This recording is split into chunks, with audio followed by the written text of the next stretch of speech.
So my name is Hal Cameron. You want my legal name? You want my treaty number? Sure. My status number? Yeah. SIN? So you can use it Credit to buy card? tobacco and fuel? Alright. So my name is Hal Cameron. I am from Beardy's Nokomasis, Cree Nation. We are located in between Prince Albert and Saskatoon, and that's where it was on our territory that Treaty 6 was signed. So it's pretty historic. There's a lot of historical trade routes with even like with the Métis people and the Northwest Mounted Police, and just like a lot of history where we're situated.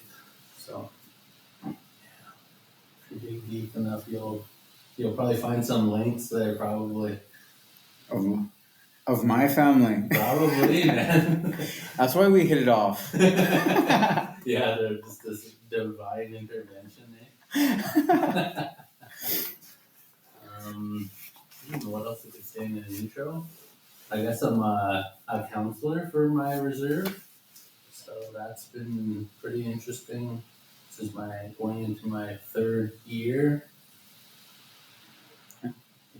Enjoying it? Yeah, like I want to say, like, and I think we've had this conversation before, but my ability to lead has always been something that's been present. And this type of leadership just kind of aligns, and just the way my brain works on big picture thinking, trying to be logical, problem solving, but also just that I grew up being taught how to serve, and from a community standpoint, and so like because that's just like a foundation for me, this work is just a part of me, and it's like something that I feel comes naturally. Obviously, it's skill based as well, but it's something that comes naturally, and the things that I need to learn when I need to, pick up a skill or something, it's easy to do so, and I can just kind of pick it up and keep moving forward. And yeah, that's what I've come to learn. Really, Something that's kind of interesting is like, because I feel like I agree with you.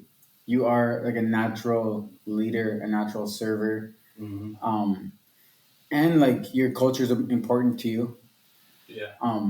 So how do you separate that from like the politics side, as well as how do you like bring them together? Mm.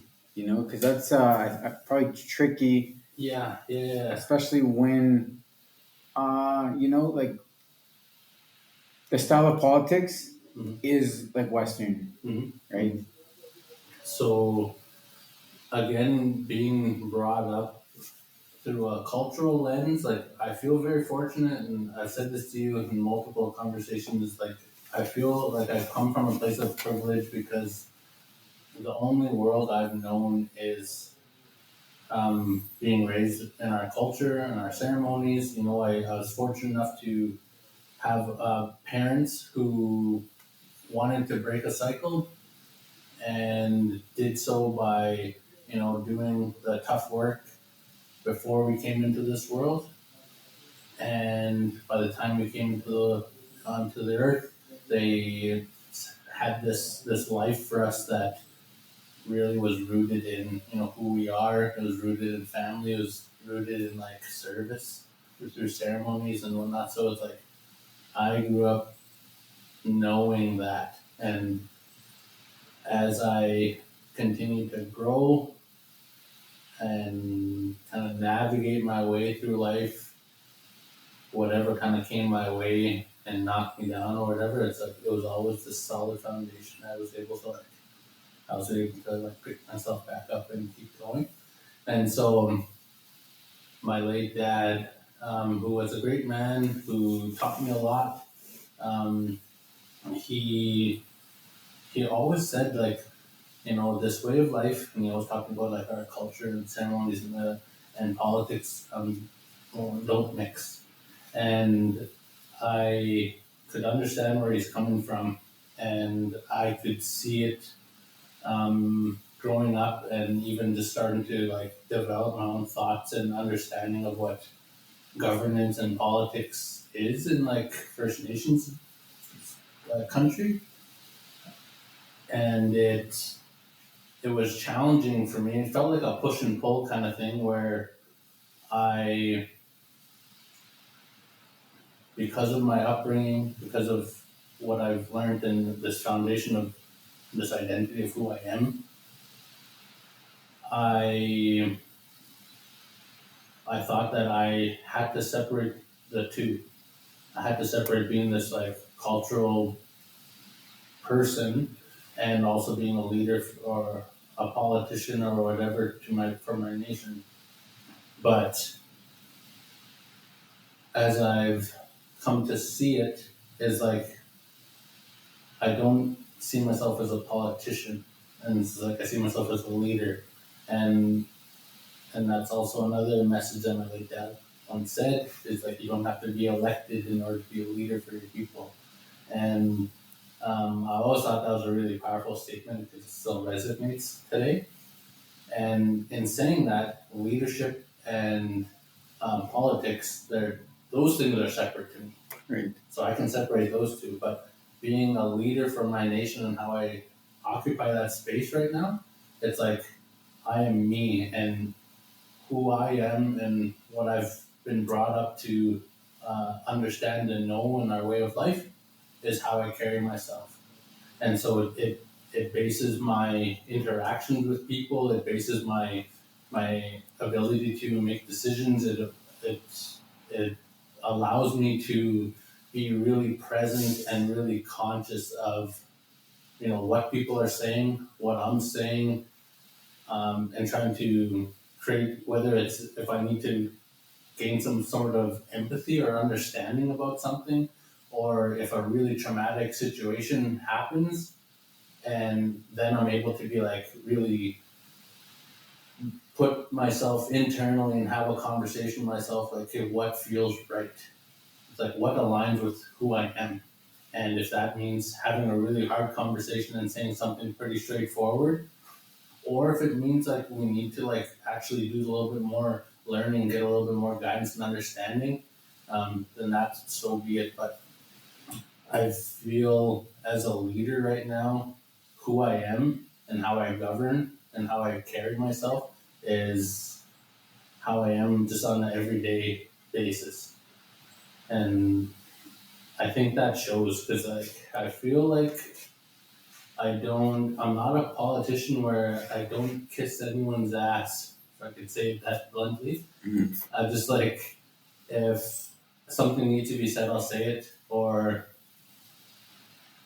I'm never there to like intentionally harm someone, or whether it's like if I have to say something that's very like upfront, it's not in a way that's like a sharp knife. Yeah. It's like it's said to you, but it's always done in like a loving, caring way. Right. That's the root of it, even if it's abrupt, but it's said in that way because I care for you and I care about this environment that we're in, kind of thing.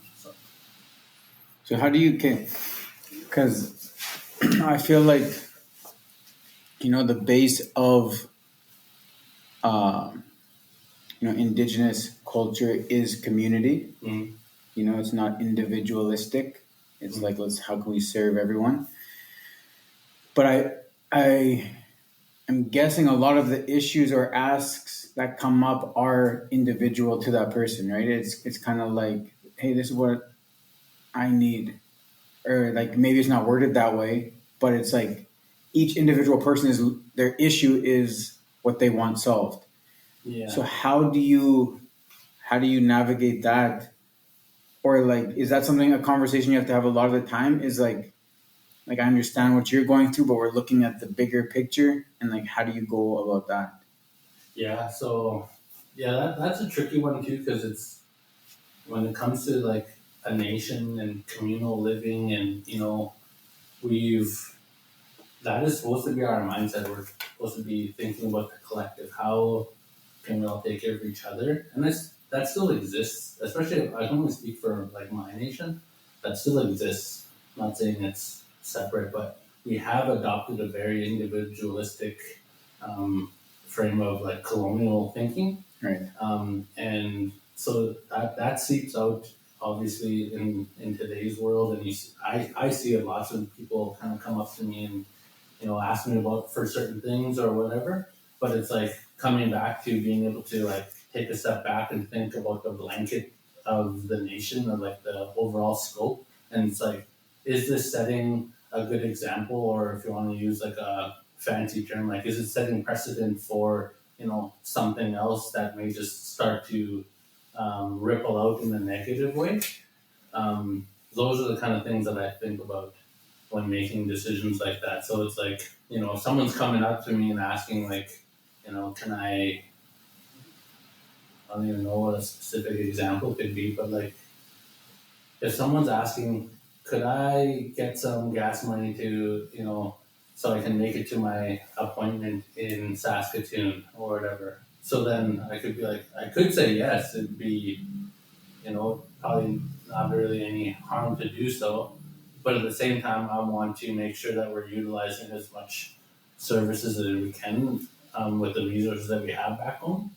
So then I'm automatically thinking, okay, what sort of resources could we use to help serve this individual? So then I would automatically like refer them to a specific place in our health center who does medical transportation, or NIHB who covers those kind of costs for people. Things like that, where that's how my brain works. It's not always just like giving. Right. Because I feel then it kind of instills a culture where of like a culture of like being taken advantage of, like being. I don't want to be starting to be taken advantage of for my kindness or anything like that. I also want to be very firm and have a firm foundation of being able to set good boundaries if needed. Do you feel like there's like lots of there probably is, but like misconceptions about what being on council looks like? Oh, definitely. Yeah. Yeah.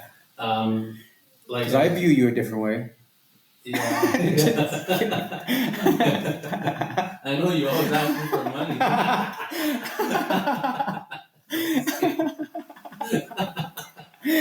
Oh, man. So getting back to your question, your question, it's like there's definitely misconceptions around being on council, or just like this culture that I've inherited. I've seen, just like through when I started to become conscious of politics and what leadership is and all that stuff from my teenage years until now, it's like I've seen what politics has developed to be in this culture around it, and a lot of it's really negative. Like people use you as a scapegoat, or they think just because you're a part of this system that exists, that you no longer are tied to your core values or your integrity of what got you in this position. You know, they think you automatically change, or I don't know if that's just an assumption, but I've noticed that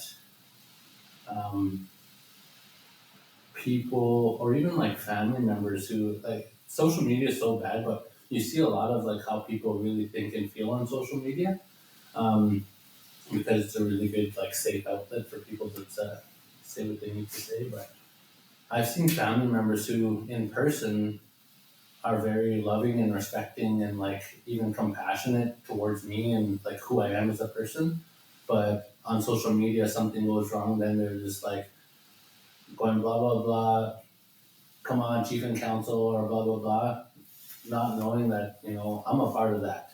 Right. But that's not who I am or how I lead, and so I get roped up into that, and I gotta take that on because it's just a part of the job. but it's unfortunate that that's kind of where we're at in those misconceptions. But I'm trying to be in this position to actually show what leadership is, and that it doesn't have to continue that cycle. It's like me, I'm the first generation of, well, our generation and our age group to get into council back home. And so that's a new generation and an opportunity to like break a cycle. And so that's what I want to do. I want to be able to like show what leadership can be, and also being able to like kind of take us in a new direction of what people actually view leadership as, rather than it just being politics and yeah, the games that people play. And it's like, yeah. What do you like? Speaking of core values, have you? Do you know what yours are? Have you thought about them? Um, This is like a conversation I have with a lot of people. I always tell them like if you can narrow down your core values, it just makes life easy mhm, because then you understand what to say yes to, what to say no to, who to help, who not to help. mhm, Like it makes life easy. mhm, You know, like if one of your core values is maybe being a good parent or uh, showing respect to people or being an honest person, like that, those are easy rules to follow mhm, if you follow them. mhm, It's like now it's like, what should I say here? It's like, well, you just look at your core values and be honest and be, and but most people that I ask that have never even thought about what their core values are. So they're just winging it. yeah, yeah. I probably definitely have put some thought into it. So like when I think of my core values, I feel like one of the main ones is like, and I don't, it's gonna be a little unorthodox because I don't know if I have like a one single word to describe it. So like what I love, well, you can say like family. I'm really big on family. It doesn't necessarily have to be like biological like family, but like that sense of finding your people, Right. and and just having that circle there to you either put in these good things, or when you're feeling low, they're putting in this good stuff so that you're able to kind of like function all together. That's what I really care for, and something that's really really important to me. Um, I don't know. Another one is like I love like understanding is a core value of mine. It's like instead of, if I think about my past and stuff when I was really struggling, like trying to understand that something was something it wasn't a skill of mine, and it really limited me on being able to actually like live and exist. So like understanding is really really important to me now because it allows me to be able to like one like take a step back and like look at things on a bigger picture, but also just to have that patience and the different things that ripple out from trying to have some understanding is patience is in there, kindness and like truth and like honesty, like all those things that kind of like ripple out after me just taking a step back to try and understand that. That's probably like a really really good one. um, I feel like one that I see in you is, as a leader, leading by example. yeah, yeah, I guess like I feel like it's the right thing to do. I don't know. Mhm. It's just like um, I'm not like definitely not a perfect person, and I definitely wasn't one before I started my healing journey. It's kind of a shitty human, but like when I when I needed to make that decision to change and to heal and to grow, it was definitely something that I took really serious in being able to like, okay, if you're expecting these things of others, it's like you need to be also not asking them to do what you're not willing to do yourself, kind of deal. Right. Yeah. And talking about understanding, so okay, just so everyone knows, some preface this. Out of everybody, Hal knows he puts me at 113. I'm in his top 113, and I'm in last. So, do you understand that hurts me? Or what? That sounds like a you problem. Why am I taking that burden now? Yeah, you need to do better. Sounds like you got a little hurt me. You got a little work to do. All right, no understanding there. No understanding. Okay. Okay. One thing. Okay, we went for a walk on the weekend, but A walk. a little stroll. Holy man.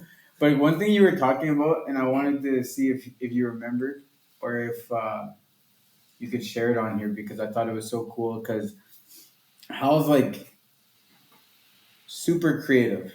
You know, your creative expression is in like your service to others. You know, ceremony, hunting, cooking, and art. You know, but specifically on the art, I thought it was so cool when you were talking about, you know, like your process. You know, it was like something like when you find like the thing that makes the person them. Oh yeah. And I was wondering if you could share that. Okay. I thought that was like so interesting. Yeah.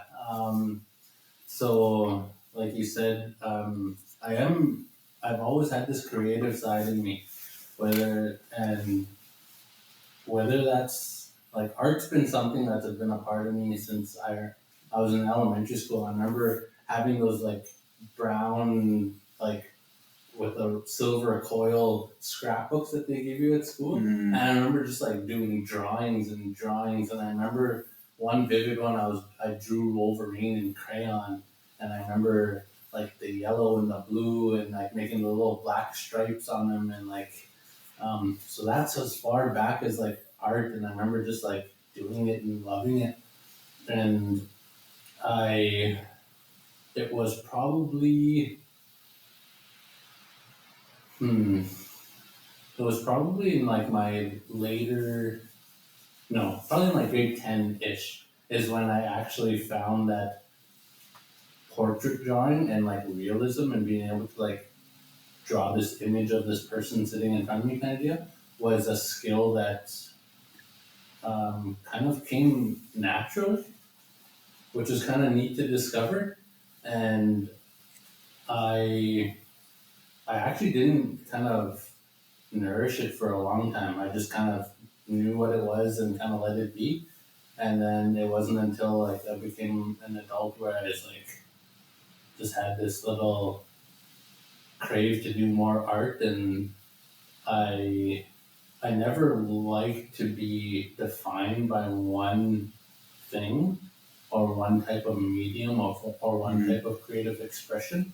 And it kind of, I think that also shows is like I can play music, I can sing, I can, cook, I can, what other art forms that I can do? Like obviously like visual art, like there's all these like creative expressions that come naturally, and I never wanted to be just defined by one. I always wanted to like try a little bit of everything, get skillful in everything, and yeah, so that's probably one thing about me is that I don't like to just define by one thing. And but Before you continue, because for me, my issue is like you must have for one a ton of patience, but like what is it about like because for me when I think of art, when I think of cooking, when I think of like honestly, most art forms, Mm-hmm. it takes so long, Mm-hmm. and it's like so tedious, and Mm-hmm. like, and that's what stops me from doing it. Mm-hmm. So, what in that do you love and enjoy? I think the easiest way probably to describe it is like in relevance to you or something that could be, yeah, in the same alignment is like when you do a marathon or when you do the 100,000 step challenge, is like when you're in it, what is it that makes you keep going? And it's just like, Mm, is it something that is like, is it rhythmic to you? Is it like something that makes you focused? Is it allows you to, fulfill something? I don't know, like whatever it is that it's like, that's what art is for me.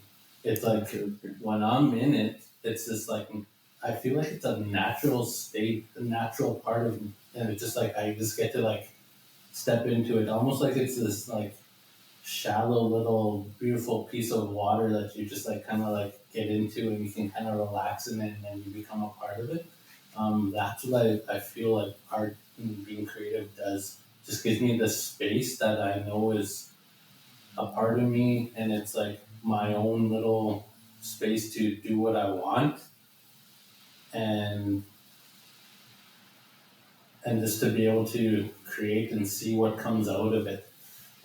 There's Yeah, I don't know if that's the easiest way I can explain that part. That makes a ton of sense. Yeah, and then I guess same with like, yeah, any kind of skill when you're in it, any kind of passion, what makes you want to do it, it's just the same thing. And like it does take time, it does take patience.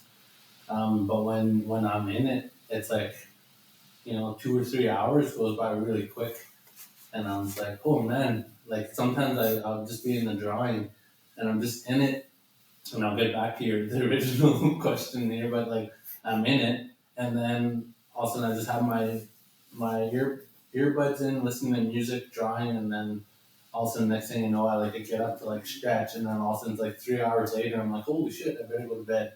And Mm. it's just like I can just like become so in tune with everything what I'm in, and like time just goes, and it's just like I feel like that is like the greatest use of my time, or just time in general, or life in general, is when I'm like being able to like be in something like that, and then come out of it and you're like, holy man, it's like I was in that, and I was like, Hmm. yeah, it's really cool.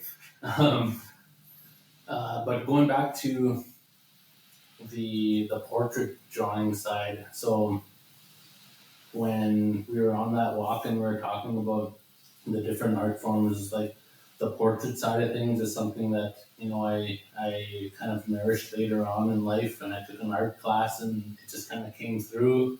I was like, okay, this is something that I want to continue to like just work on, and so in my little art process and through the many trial and errors of how different people do their process. Um, I've obviously pulled little bits and pieces from other people and other artists who have inspired me, to make it my own little process. But like I love that process where I'm starting off with these really like broad shapes, like just a square or whatever, just really straight lines, and it's just like if you looked at that to begin your drawing, if you just walked in and seen that, you'd be like, "What the heck's he drawing?" like it probably doesn't look like nothing. And then as you like kind of work at it and get more finer and finer, it's like all these different shapes, and I'm just looking at little unique shapes in your face or something, and the different shadows or whatever, and the different little unique things that kind of come about it. And eventually, like as I chip away at it and get finer and finer, there's just like this little aha moment where it's like this unique little feature about someone that once you hit it, or if you take your erase and you kind of like bring out a highlight or something, and then all of a sudden it's just like they become this person who I'm drawing. And I always like reaching that point because it's always a fulfilling feeling, and especially from drawing people who I know, um, it helps me feel like I'm doing them a service. Because like, I don't want to like draw someone and just be a real Napoleon Dynamite little ugly little drawing, and then show it to them and they're like, "Oh, thanks," or whatever. Eyeball up here. Yeah, it's just like eyes are real set apart or something. No. Does it make you feel like you're connected to them, like you know them, and that's why you found it? And maybe if you didn't know them, you maybe might not be able to find it. Yeah, well, yeah, maybe. I think it's just a much more stronger feeling when I know the person who I'm drawing. Like I still get that same sensation when I'm drawing a picture of like, let's say a celebrity or someone. Like me, when you're drawing me. A celebrity.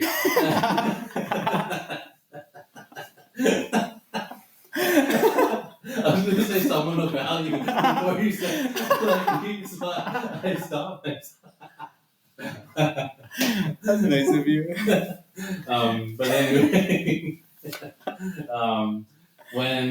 when I find that little unique piece of someone, and I think that's what I shared too in that conversation, is like, because I'm looking at this like image of someone for so long, you kind of get obsessive a little bit, where I pay attention to details, I pay attention to little things about someone, what makes them them, and it's really cool in a photograph or in a still image to be able to find that of what it makes them then.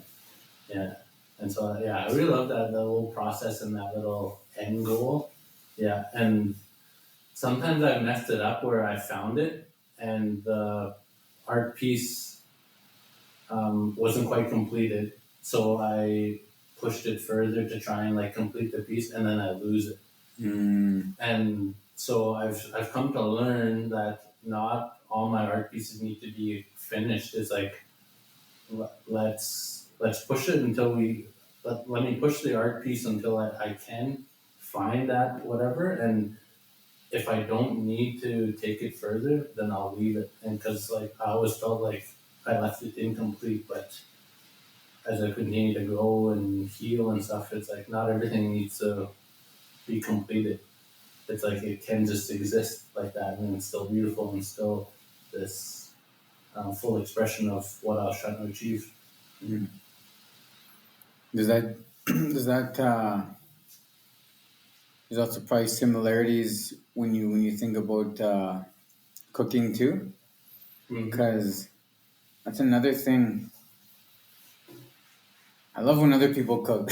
Yeah, I do too. It's a lot easier. But it's just like it's a lot, and I don't feel like I don't understand it either. You know, like even what you and Jess were talking about, something about acid and fat and whatever. Yeah. I was like, I don't. Oh, okay. Yeah. It's just obviously there's things that go with each other and things that will like balance things out. Yeah. And all that. Yeah. But what do you love about cooking? So feeding me for one. But what else? So I'll get to like the creative side, and then I'll go more on the social and cultural side. So I'll kind of like go through those motions of, because I feel it's such a broad, I guess, form of expression, or active service too, I guess. But because I feel like there's a part of like ADHD in me probably, that it's easy for me to really get pulled to little meticulous little tasks. And I think that's why like art's a really big one, because it's like meticulous. But cooking is the same way. There's a lot of like meticulous little things that you have to do in order to, create a dish. And I only started cooking probably during COVID, is when I like took an interest in it. But before that, I was just like a res kid, and I would just make just like quick little meals and blah blah blah, not really too much thought or care. But I also think that, when COVID happened, that was a really big turning point in my life where a lot of things shifted in terms of like my willingness to heal, my willingness to like accept, my willingness to be accountable. All these things that I was like kind of neglecting, and I may have been starting my healing journey and my all that stuff, but I was still neglecting certain pieces. I didn't want to dive into those things because I was still carrying a lot of guilt and shame and like all that stuff. But a really crucial moment happened during COVID, in the latter part of COVID, that really made me take a step back and be like, okay, it's time. I'm tired of hurting myself, but I'm tired of hurting really good people who love me. And in doing so, I put in the work, and I like really started to change. I really started to heal. Really started to learn things about myself, unlearn things about myself, and it just, I feel like things just started to flourish, and like a flower. It's like it started to like throw some seeds out, and they started to grow and blossom, and that's where this expression and this willingness to create and this willingness to like be more present in things started, and it like, and doing those kind of things in a healthy way instead of just like using little things like that to cope or to like distract or to distance. I was actually doing it to be present and to be like in those moments. And that's, I'm kind of going off topic, but like it's my creativeness and the art expression side of me is because I started to heal and gave myself permission to do that.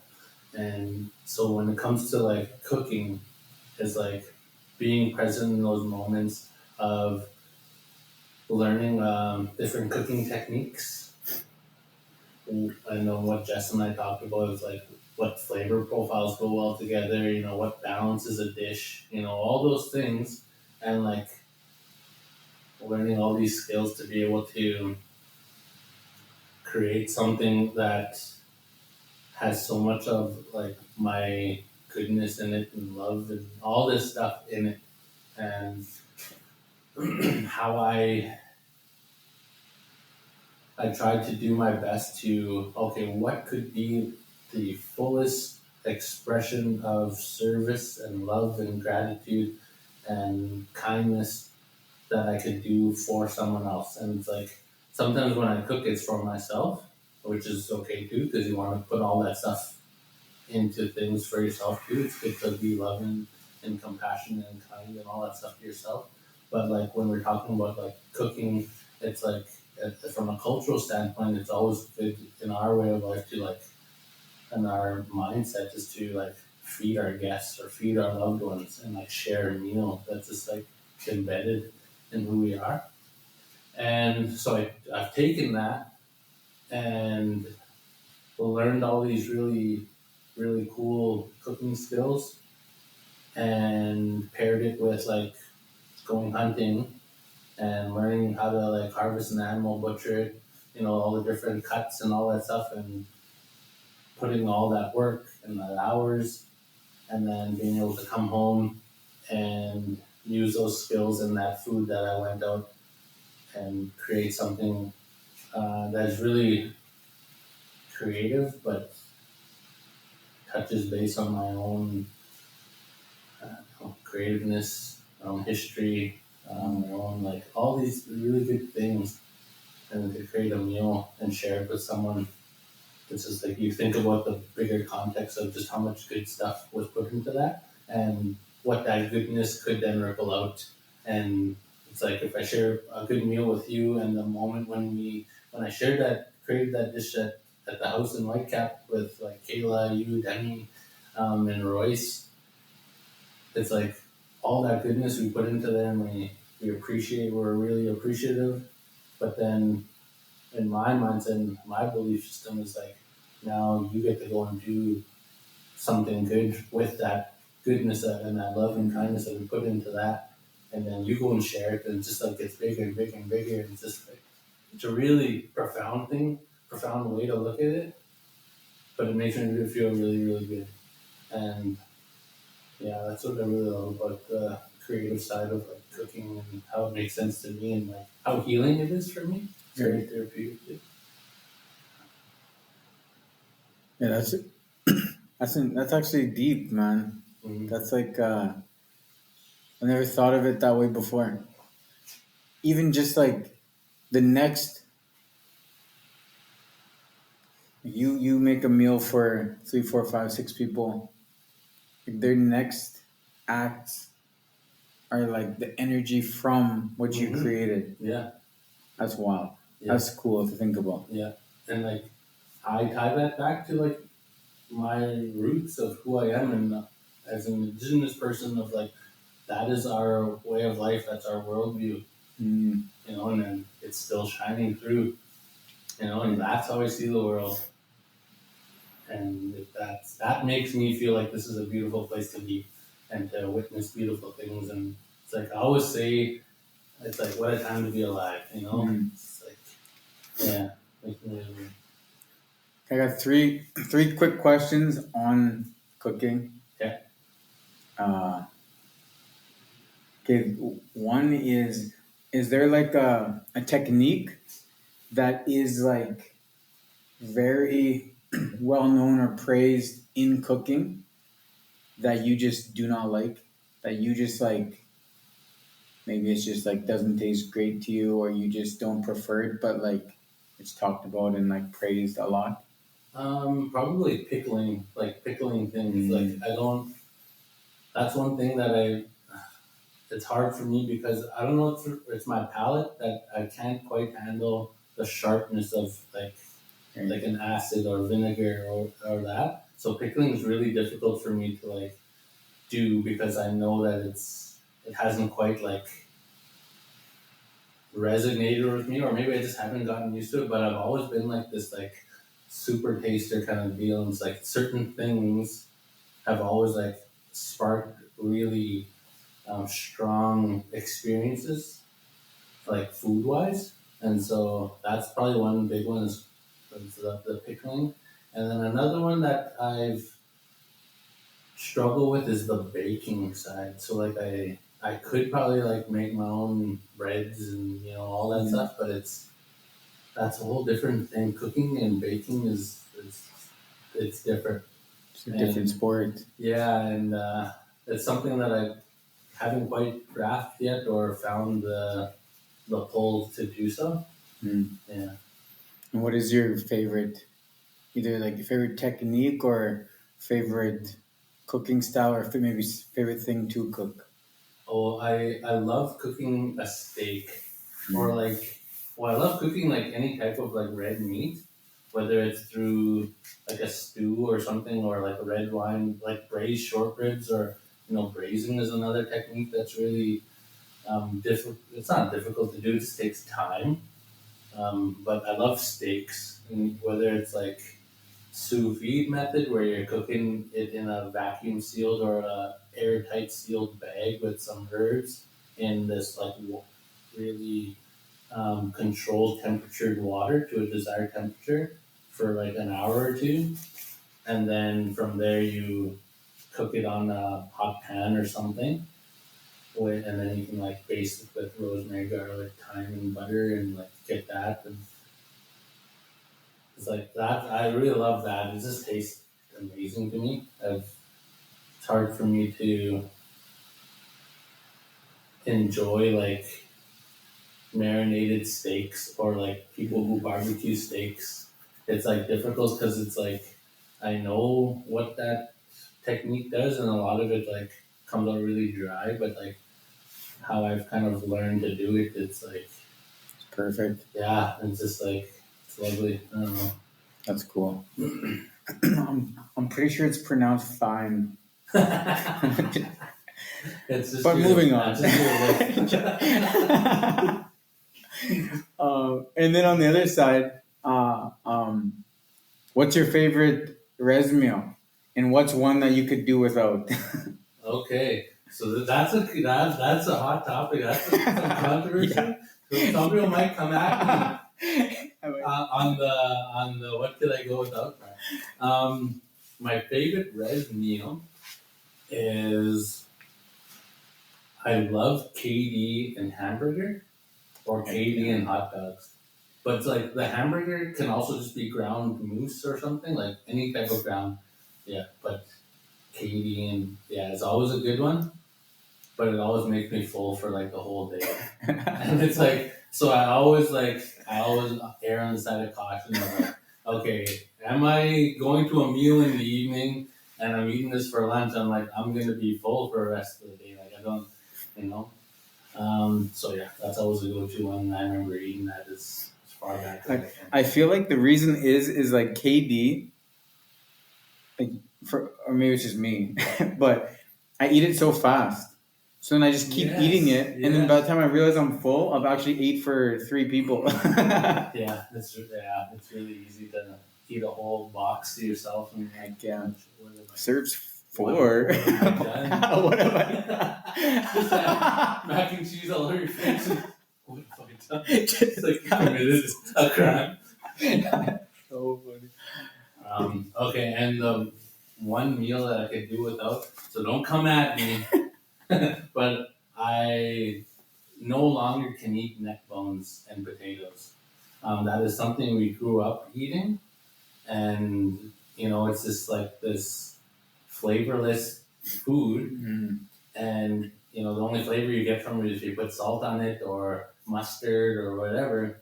But like, as I've come to this place in my life and learning what the history is like, that's like poverty food, and just because it's part of our history doesn't mean that it's necessarily like cultural, and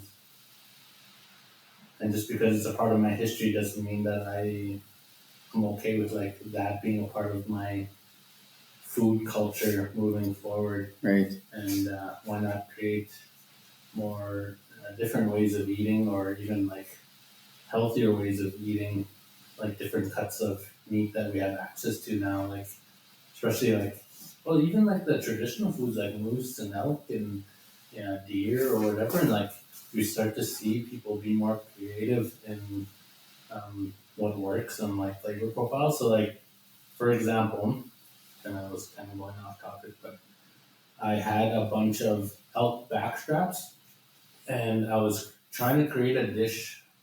So I put those in sous vide, the backstraps. So I cut them in thick steaks, but I put them in the sous vide with thyme and garlic and butter, and then I let them sit. And I was trying to find something good that could go with it. And then I started to think about, okay, what exists in the bush that they had access to and stuff like that. And then also trying to think of something that's modern. So when I seared them, there's that brown sticky bit on the bottom of the pan. It's called fawn. That has a whole bunch of flavor in it. So I was like, how could I utilize that? And then, so then I threw in some shallots, threw in some red wine, and then I grabbed some Saskatoon berries, and I threw it in there, and then I reduced down the red wine, so you took out the alcohol, and then I made some bison stock too, so I added some bison stock, and then it got to this like syrupy consistency, and I added some butter, and then kind of like made it into this like velvety, really like beautiful sauce, and then that's what I used over those steaks, and like it just so balanced, and it just like, why wouldn't it work? They exist in the same environment. They have the Saskatoon berries and elk, and I was like, huh. But just like being creative and like, I don't know, that was a really like aha moment where it was like a dish that I created that was like felt really fulfilled. You know what you should do?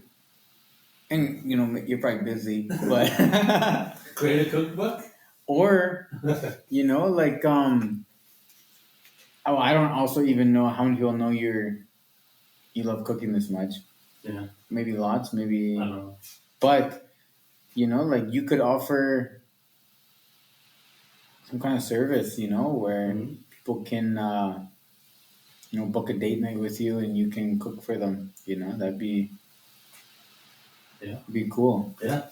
Yeah. And then it's like something you could just do when you wanted to. Like it doesn't have to be like a job or something. Yeah. But yeah. Yeah. That's one thing that I want to be mindful of is like, so when I was getting really into art and I had my one art piece, a Tsunamage win, that one went viral. And then I started to make art prints and sell it, and I started to create more art and sell, blah, blah, blah. And I had came to a point where I felt like it was a job. And then I was starting to like not be as creative. And also felt like I wasn't really able to tell stories quite authentically, where I was trying to figure out, what's trendy or what would sell and blah blah blah. Just a really kind of like shit mindset to be in, and took away from my the gift of creating that I have. Yeah. And so when it comes to like things like that, it would have to be something where it's just like, if it comes up and the urge to do so, I'll do it. But I can't monetize it because I've been through that. I know it's gonna take away from the gift of what it's actually allowing me to share. Yeah. Well, never mind then. But I appreciate the suggestion. Okay, we're coming up to about an hour, which is good. You've done good. Okay. But okay, I found these questions. Okay. They're Star Wars questions. Okay. I'll try my best. No, you're gonna do. Yeah. It's gonna prove to me everything I need to know. You're a Sith. Yeah. Yeah. Yeah, and I'm just those innocent children. Yeah, give me that lightsaber,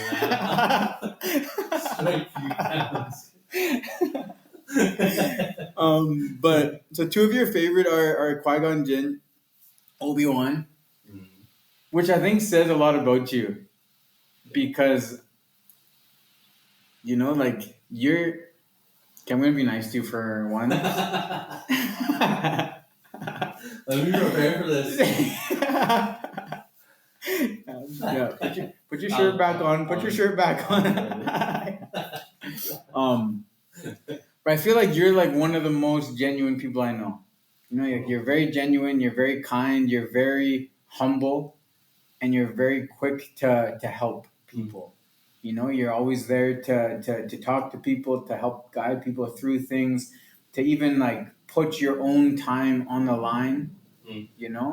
And I think that's what draws me to you, is that I just like how authentic you are and how kind you are, and you are like genuinely kind, even if you get nothing back in return.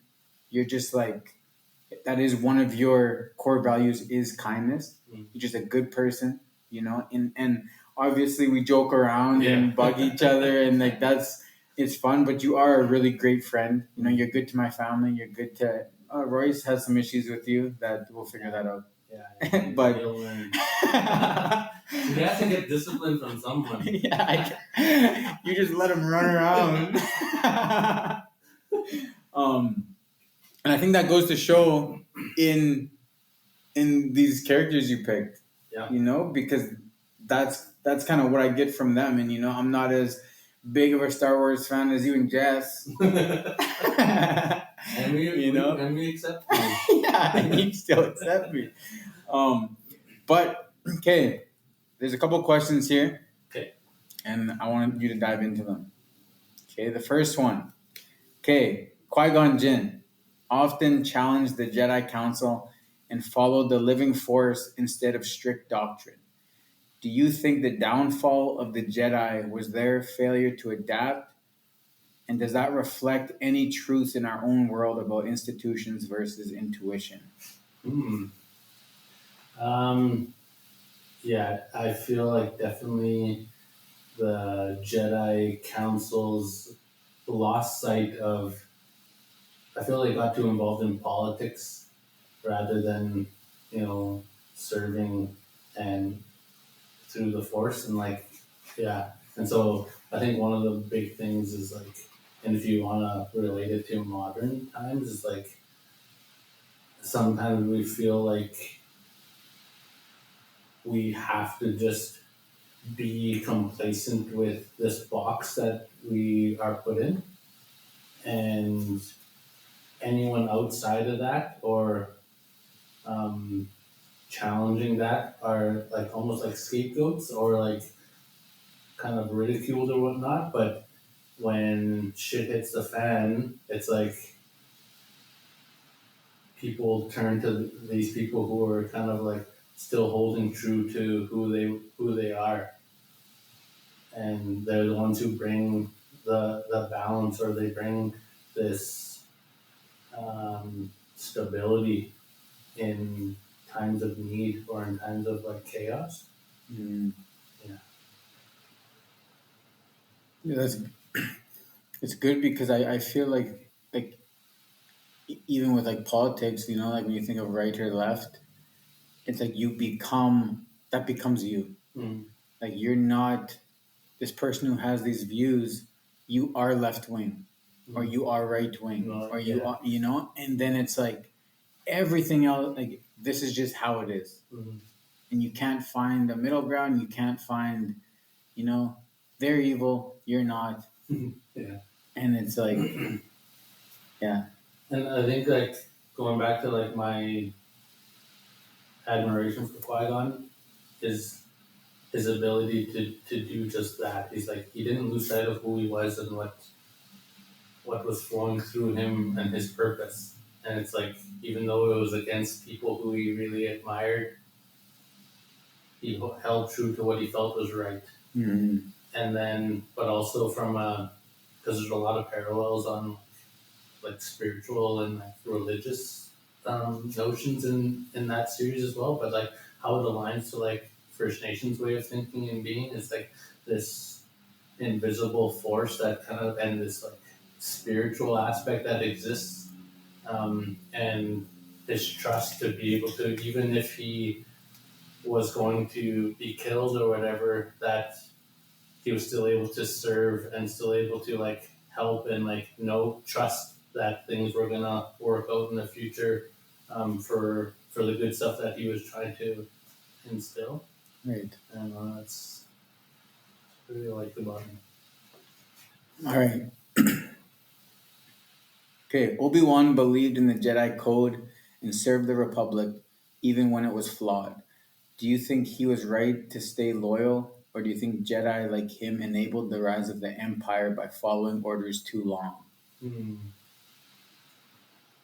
The one, well, I don't know. It's I'm gonna stray from that question. It's because I feel the things that I liked about Obi-Wan were, I loved his loyalty. I loved his ability to exist in that space, even though it was flawed. He occupied it and he served, um, in the best way possible. And his loyalty didn't waver, even though he questioned things, and um, yeah, things may not have made sense, but he still was this pillar that for people to stand next to and be an example of. But the one thing that I loved about Obi-Wan is his service was his whole life, and in that service, he had to make really difficult decisions to make someone who he took as a brother, because he challenged his integrity of what he stood for, and he made him an enemy, and he had to literally fight his brother, and he took that stand, he set that boundary, and it's as I draw parallels to my own life, it's I want to emulate that, and it's if in my own life, if I have to cut someone off, or if I have to make that difficult decision to hold true to who I am and what I stand for, then I have to. Mm-hmm. And one last one. Obi-Wan tells Luke, I have failed you, Anakin. I have failed you. What does failure mean in the Star Wars universe? And how do you think characters like Obi-Wan find redemption or peace after such immense loss? I think he says that to Anakin, not Luke. Right. I was just thinking that as I read it. I was like, I typed this out wrong. Okay, anyway. And that was actually a test, and you passed. Yeah. I give a subtle nod to all the Star Wars buffs too.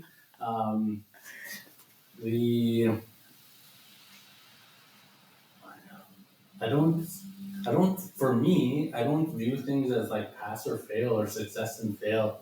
It's like, so I don't believe in the failure aspect. It's like, there's things led to a certain point. You made a decision. You either take that to learn from it and you move forward, but also in the terms of like thinking about the force and how things align, is like we're always being led to where we need to be. And it's like, even in those dark moments or times when we think we fail, it's like it's actually preparing us or leading us to where we need to be anyway. And so that's, if we're drawing parallels to like how I carry myself, it's like that's how I carry myself. It's like I may F up one day or make stupid decisions, but I can learn from it or just be kind of spiral and kind of go down a negative path. But eventually it's like I'll have to learn a new skill or become accepting and grow and blah blah blah to then it'll lead me to where I was going to be going anyway. And like so I don't really think that things fail. It just may take more time, but eventually things lead to where they need to. Nice. Nicely said.